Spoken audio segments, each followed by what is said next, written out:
There are a lot of opportunities in what Harambe is trying to build, but there are also a lot of challenges. I feel like every Harambean or every senior advisor or every partner or every investor, when they come to Harambe events, there is this Harambe magic, which is very difficult to explain unless you've been here.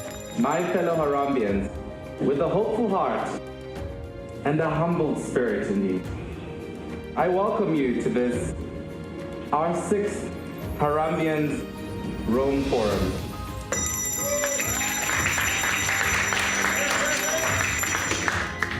They have this unique blend of humility, mission, and drive. Harambean Declaration doesn't shirk away from the responsibility of understanding the problems that the continent faces. And what's really special about the Harambeans is this common mission of being of service to the continent, so giving back to the continent that's given us so much. The Declaration is really the glue that binds everyone together and keeps everyone focused on the mission. What that vision creates is an incredible desire to A, try to play a role, but also B, try to do your best to make it happen faster. How do we give access to as many people as possible to those type of learning opportunities that can really make a difference? They are bridging a gap where there is an incredible need, and they're doing it now, not just saying, oh, you know, it will happen, but somebody else will do it. You can sort of feel the energy, the ethics, actually, I think the ethos of giving back to Africa, but also delivering on real innovation. Entrepreneurs are not competing anymore.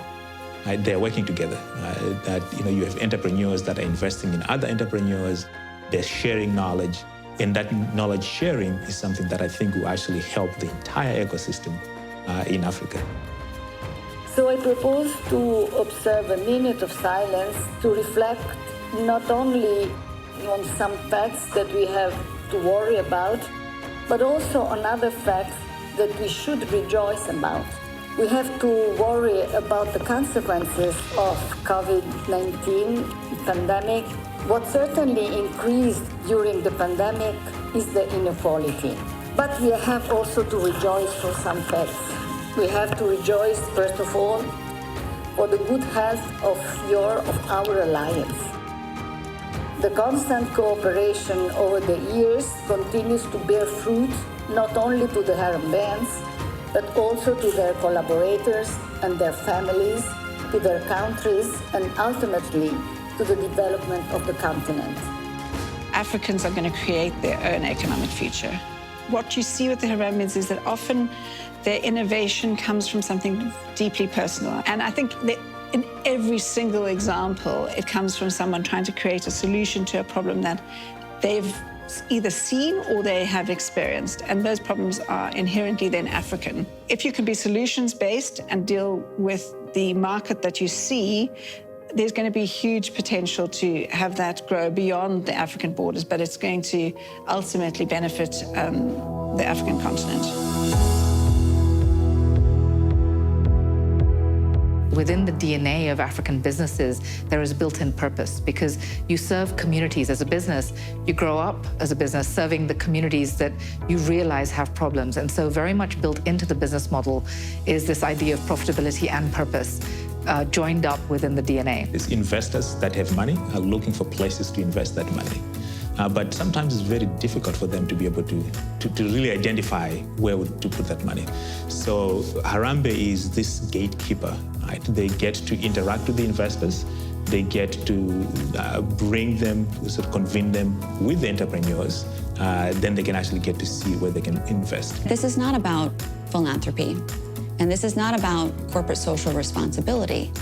This is about rethinking and remaking business models so that you are bringing positive social change as a part of the way that you are operating your company. What I've been incredibly impressed by are the Harambean fellows and entrepreneurs' dedication to sharing their knowledge with the next generation of talent.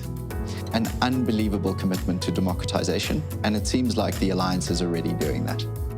anyone who wants to grow entrepreneurs, so be that people in the political space, in the economic space, in the private, in the commercial, in the public spaces, who have an interest in young people and who want to understand what they go through when they're growing these businesses, but also what these businesses are trying to address. So looking at both the supply and demand side. If you really want to see what's happening, I think you should come here and hear it straight from them. We will check our road and the nature of our battles.